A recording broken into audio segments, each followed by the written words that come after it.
The office tower gleamed like a fortress of ambition, glass walls reflecting the bright city skyline. Inside, the hum of printers and chatter of employees filled the air. But in the quiet corner near the elevators, Emma, the CEO of a Fortune 500 company, leaned casually against the railing, scrolling through her phone. She was young, sharp, and had built her empire from scratch, but today, she was bored. Her eyes landed on the janitor mopping the marble floor below. A man in his late 50s with a weathered face and kind eyes moved with a steady rhythm, humming softly. Emma smirked. What would someone like him know about money? She thought. And then, almost on a whim, she made a decision that would change everything. Moments later, she strode down and stopped in front of him. "Hey," she said, her voice teasing. "I need some financial advice. Got a minute?" The janitor looked up, slightly startled, but nodded. "Of course, ma'am. What's on your mind?" Emma chuckled. "Well, suppose you had millions of dollars at your disposal. How would you invest it?"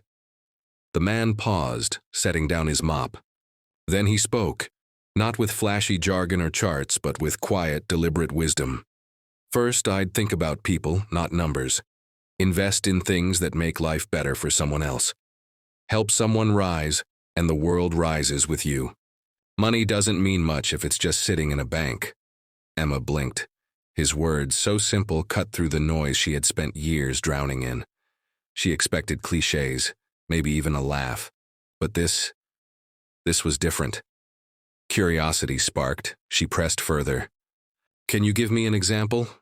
The janitor smiled faintly. "Sure. There's a boy down the street from me. School's out for summer, and he works 2 jobs to help his mom pay rent. If I had extra money, I'd make sure he could go to college. That's an investment that actually matters." Emma's heart tightened. For a moment, the skyscraper walls seemed to shrink. The fluorescent lights softened. She realized her world of spreadsheets, mergers, and acquisitions had never touched that kind of human truth.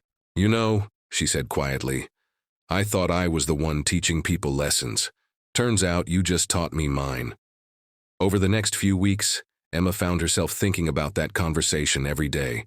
She quietly set up scholarships, community programs, and mentorship initiatives, all guided by the janitor's philosophy. When she shared the news with him months later, he looked at her and laughed softly. "You didn't need to wait for my advice to do the right thing," he said. "I needed to meet you," Emma replied. "You reminded me why money is only as meaningful as the lives it touches."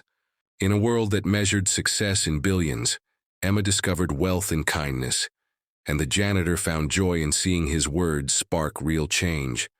And together, in that office tower that gleamed like ambition itself, they proved that the simplest acts of compassion could echo far beyond the walls of glass and steel.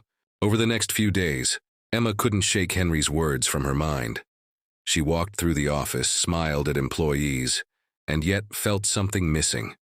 It wasn't about the profits, mergers, or stock numbers anymore. It was about purpose. One afternoon, she called Henry over to her office. He walked in quietly, nodding politely.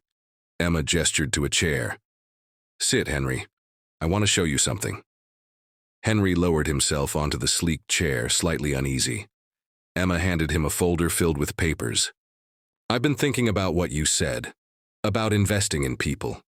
I want to start a program for kids like the one you told me about, the ones working jobs to help their families, scholarships, mentorships, even part-time work at the company so they can learn and earn safely." Henry blinked. "Emma, I didn't think anyone would actually—" He paused, words catching in his throat. "You'd do all this?" "I will," she said firmly. "But I need your help. I want to make sure it actually reaches the people who need it, the way you imagined." A small, genuine smile appeared on Henry's face. I don't know what to say. That's more than I ever expected. You're not just talking about money. You're talking about hope." Over the following weeks, they worked side by side. Emma signed paperwork, arranged funding, and strategized outreach programs, while Henry visited local neighborhoods, connected with families, and identified students who could benefit the most. Every day, Emma watched him interact with kids, his kind eyes and patient demeanor drawing them in effortlessly. One afternoon, Henry brought a young boy around 16 into the office lobby. Emma knelt down to his level. "Hi, I'm Emma," she said softly. "Henry tells me you're incredible at school and hard work. We want to help you go to college." The boy's eyes widened, and for a moment he couldn't speak. Then tears welled up and he whispered, "Thank you. Thank you so much." Henry patted his shoulder. "See? That's what I meant. That's the real investment." Emma realized something then, a truth she hadn't fully grasped before. Success wasn't about numbers, accolades, or power. It was about impact, about touching lives, lifting people up, and creating opportunities where none existed. Months later, the company's program had expanded beyond the city. Scholarships, mentorships, community workshops.